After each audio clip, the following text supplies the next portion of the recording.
पूरी टीम का बहुत बहुत साधुवाद करती हूँ कि उन्होंने इतना सुंदर और भव्य प्रोग्राम का आयोजन किया और जिस तरीके से ये कैलेंडर लोगों के घरों तक जाएंगे, एक तरीके से हमारे बच्चे भी देखकर अपने इतिहास के बारे में जानेंगे, क्योंकि इससे पहले कितने सारे कैलेंडर, कितने सारे जो है अलग अलग 33 करोड़ देवी देवताओं के जो छपते हुए आ रहे हैं, लेकिन ये एक मुहिम है ऐसी, या मैं कहूँ कि जन जागरूकता अभियान का ही ये हिस्सा है। तो बहुत बहुत साधुवाद उनको देना चाहती हूँ।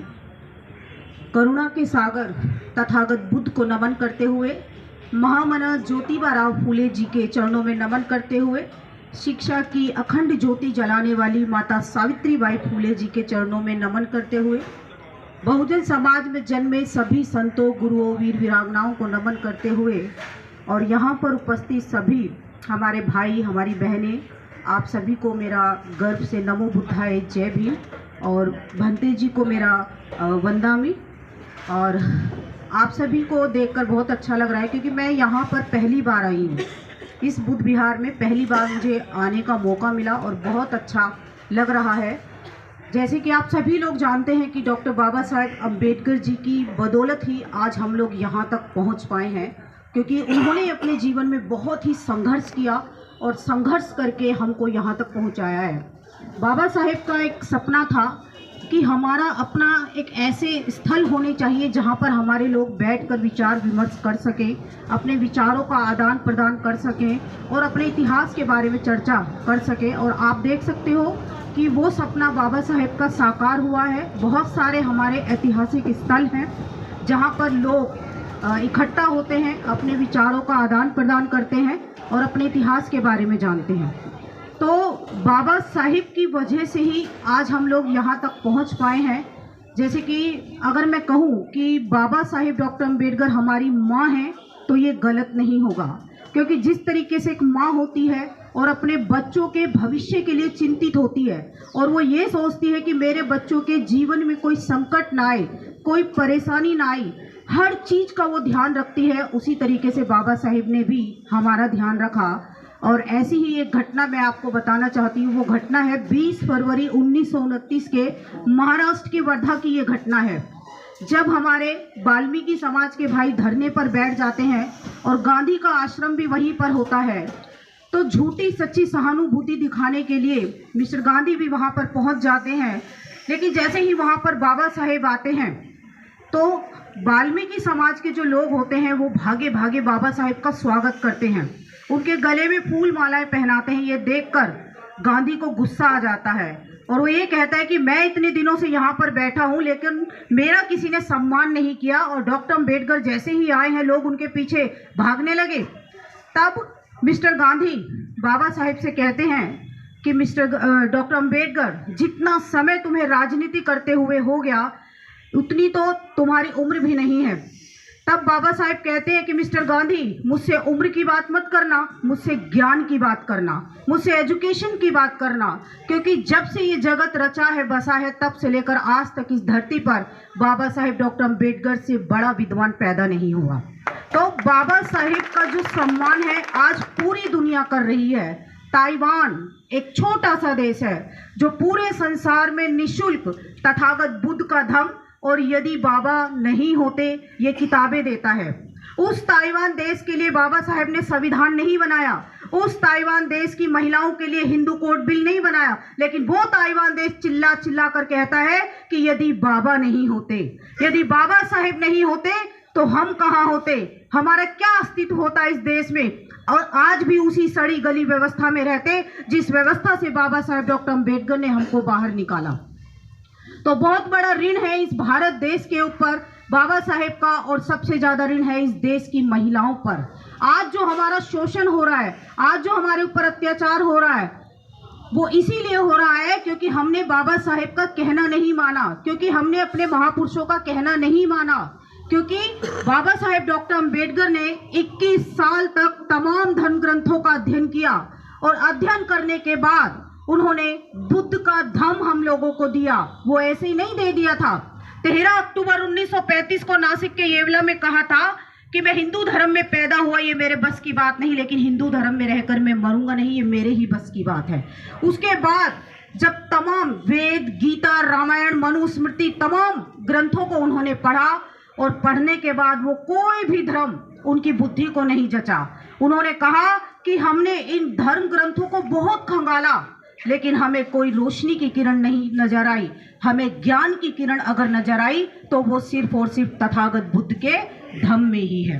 हमने बाबा साहिब की बातों को नहीं माना, हमने उनके दिखाए हुए रास्ते पर हम लोग नहीं चले, तो आज हमारा शोषण हो रहा है। क्योंकि अगर हम बुद्ध के धम्म को अपना लेते, बाबा साहिब की 22 प्रतिज्ञाओं को हम लोग अपना लेते, तो शायद आज हमारा ये शोषण, अत्याचार हमारे ऊपर नहीं होता।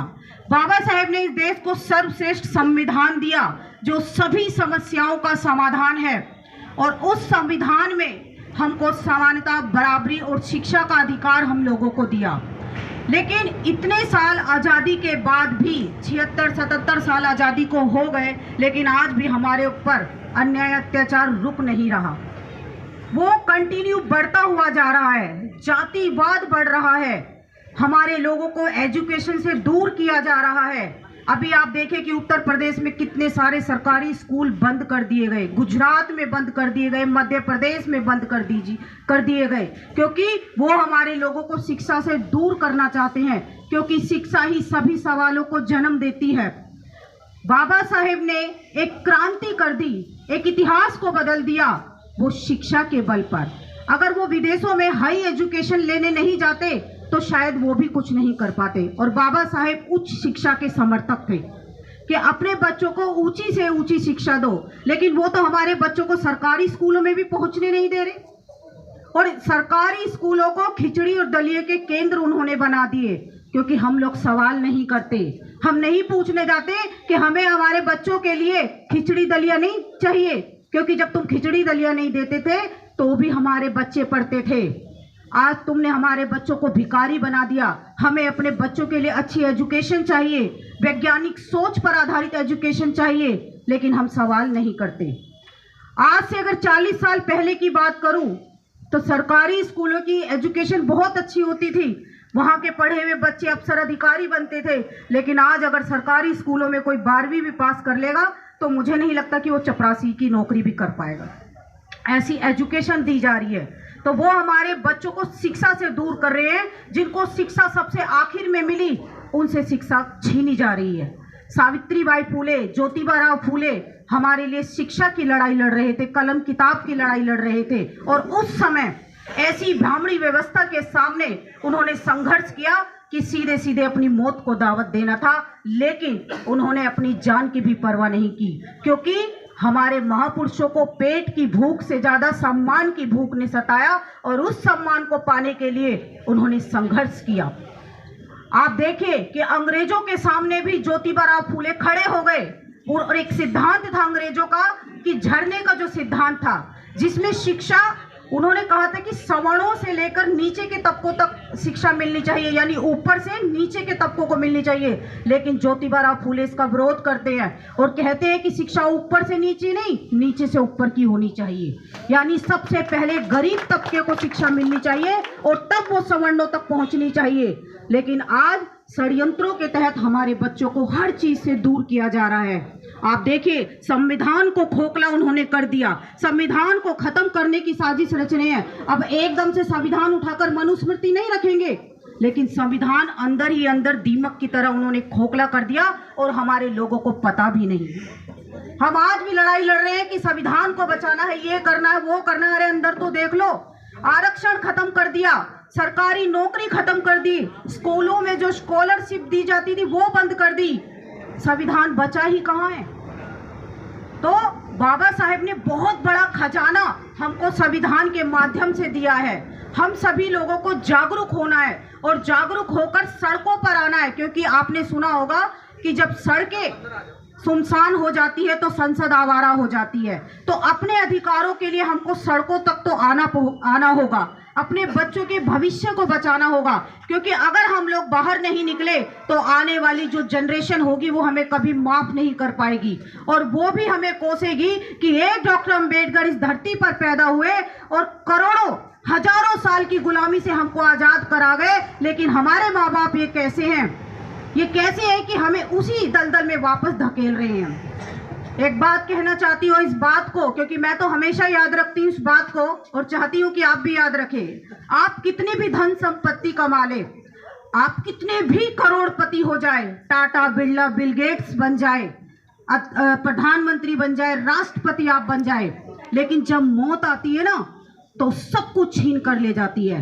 ऐसा तो नहीं है कि अगर मेरे पास बड़ी बड़ी डिग्रियां हैं तो मुझे मौत नहीं आएगी, मौत तो मुझे भी आएगी, लेकिन एक जगह मौत हार जाती है और वो है जन कल्याण के लिए किया गया आपका कार्य, जहां मौत हार जाती है। तो ऐसा काम आप करके जाइए कि जब हम इस दुनिया से जाए तो हमारे जाने के बाद भी लोग हमें याद करें कि उस फला फला ने ये काम किया, उस फला फला ने वो काम किया। नहीं तो आए हैं और जानवरों की तरह इस धरती पर मरकर जाने से कोई फायदा नहीं है। मरना सभी को है, कोई अमर होकर नहीं आया। हमारे महापुरुषों ने अपने जीवन में एक क्रांति की, सभी महापुरुषों ने, लेकिन बाबा साहेब ने इस देश में सामाजिक, धार्मिक, आर्थिक और राजनीतिक क्षेत्रों में उन्होंने काम किया। कोई भी ऐसा क्षेत्र नहीं बचा जिसकी नॉलेज डॉक्टर अम्बेडकर को ना हो। रिजर्व बैंक, जितनी भी नदी घाटी परियोजनाएं, महिलाओं के लिए, किसानों के लिए, मजदूरों के लिए, हर किसी के लिए डॉक्टर बाबा साहेब अम्बेडकर ने काम किया है। लेकिन हम उनके संघर्षों को आज तक नहीं समझ पाए, उनकी कुर्बानियों को नहीं समझ पाए। अभी सर बता रहे थे कि बाबा साहेब को बोधिसत्व कहा जाता है और बुद्ध बनने के लिए पहले बोधिसत्व होना पड़ता है, और बाबा साहेब एक स्टेप पीछे रह गए, नहीं तो बाबा साहेब भी बुद्ध बन गए होते। इतनी करुणा थी उनके अंदर लोगों के लिए। तो मेरा गला थोड़ा खराब है, नहीं तो कहने के लिए बहुत सारी बातें हैं। तो इन्हीं शब्दों के साथ मैं अपनी वाणी को विराम देती हूँ। आप सभी को मेरा नमो बुद्धाय, जय भीम।